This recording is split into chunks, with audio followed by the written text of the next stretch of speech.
welcome back to Atreyu News. Breaking. Intelligence Committee schedules hearing. Russian claims brought to the light. The Senate Intelligence Committee has scheduled a hearing for the Russian involvement in the election. Remember Russia, the GDP of Italy, involved in the election. Senate Intelligence Committee announces it will hold a hearing March 30th on Russia's meddling into the U.S. election. CNN.com reports the House Committee holds a hearing Monday with the Director of National Security Agency, Director Mike Rogers, and FBI Director James Comey. The Senate Intelligence Committee announced Friday it would hold a hearing on Russians meddling into the U.S. election on March 30th. House Intelligence Chairman Devin Nunes and Ranking Member Representative Adam Schiff have flatly said that Trump Tower was clearly not wiretapped, but Nunes has left the door open to the potential that the communications between Trump's aides and others were swept under incidental collection. They would try to convolute the information so we have a circular logic and can never find out the answer, but they're wrong this time. Donna Brazile finally admits it. The DNC is corrupt, and Hillary was in on it the whole time.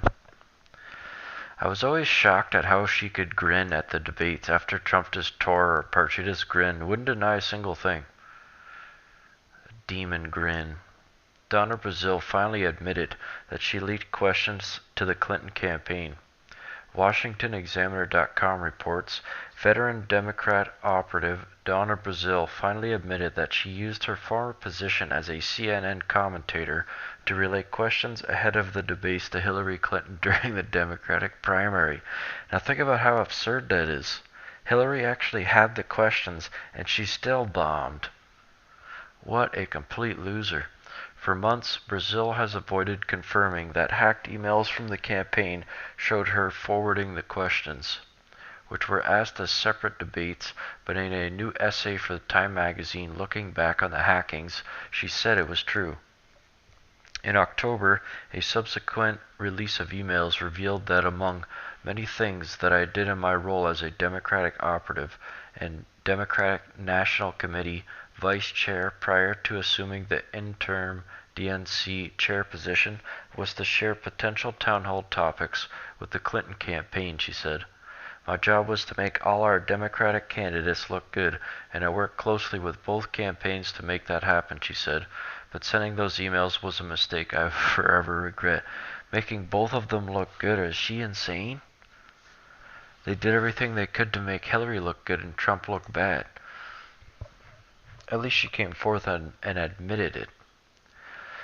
That's still brutal. It's like writing a test, having all the answers and still failing. Like, what the fuck kind of loser are you? Hillary just struck from the shadows. This woman will just not go away. I almost wish she'd pull a George W. Bush and just disappear. Hillary Clinton took to Twitter to throw shade at President Trump and Secretary of State Rex Tillerson. Things I learned today. Hillary Clinton took to Twitter this morning to throw some shade. The former First Lady, who had not tweeted since March 8th, wrote things I learned today, highlighting a previous tweet from her former aide, Philip Raines. Healthcare is complicated, diplomacy is exhausting, who knew? Raines appeared to be referring to a report today the Secretary of State Rex Tillerson cut short his trip to South Korea, citing fatigue. The line about health care was in reference to President Donald Trump's remarks a few weeks ago that nobody knew that health care would be so complicated. Well, it's complicated in a deliberate fashion. There's so many I's to dot and T's to crosses and red fucking tape everywhere. It's amazing anything can get done at all. It's no wonder the reform must take place, for it is so complicated it has to be wiped clean and redone. The quote was widely mocked by Democrats at the time. Mrs. Clinton has made a few public appearances since the election. She urged Democrats to keep fighting in a video message to the DNC last month. Fight for what? Every time they fight, people end up getting hurt and Democrats end up losing more and more power. So yeah, I guess keep up the fight. Republicans will reap the rewards. She was also spotted at a Broadway show with her husband and out in New York City with Kate McKinnon of SNL fame. Stay out of the way, Hillary. I still think she should get locked up. That'll show the entire world and the other side of the American public who hates the West who's in charge.